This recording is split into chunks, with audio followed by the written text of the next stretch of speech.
देखा यार 99,000 की राशि पर 12.5% वार्षिक ब्याज की दर से 9 महीने का साधारण ब्याज कितना होगा? 9 महीने का साधारण ब्याज, 9 महीने का मतलब ही होता है 3/4।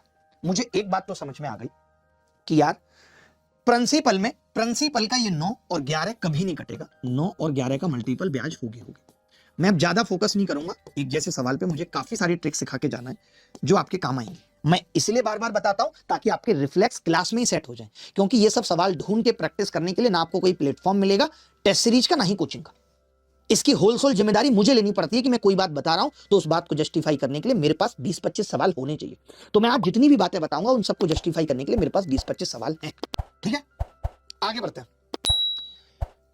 तो आपने कहा कि जी 9 का मल्टीपल होना चाहिए, तो मैंने कहा चेक करते हैं 9 का मल्टीपल कैसे चेक करते हैं। तो आपको पता है यार 8 और 1 चेक कर लेंगे, 5 और 2 9, 8 बच गए, 9 से नहीं कटेगा। मैंने कहा 9 से ये कटेगा, 8 और 2 10, ये भी 9 से नहीं कटेगा। फिर मैंने कहा 7 और 2 9, 8 और 1 9, 7, ये भी 9 से नहीं कटेगा। तो अब चेक करने की जरूरत नहीं है, ये अपने आप 9 से कट रहा होगा, अपने आप 9 से कट रहा होगा, और यही उत्तर है।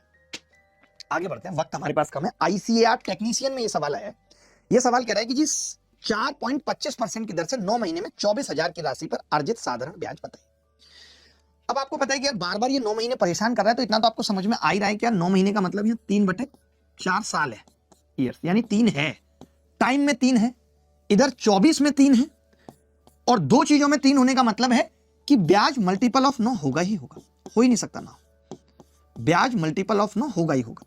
इससे कभी दिमाग नहीं थकता इन बातों से। मैं लगातार एक बात कह रहा हूं कि इन बातों से दिमाग नहीं थकता। नहीं कटेगा 9 से, 8 7 15 नहीं कटेगा, 7 और 6 13 5 18 कट जाएगा, 4 इज द करेक्ट आंसर। के सामने आगे आएंगी बहुत सारी चीजें, मैं क्या दुख व्यक्त करूं। कुछ एक सवाल मैं दिखाना चाहता हूं जो बार बार पूछे गए। साधारण ब्याज की विधि से किसी धनराशि का 15 वर्षों में 5 गुना होने पर वार्षिक दर बताओ।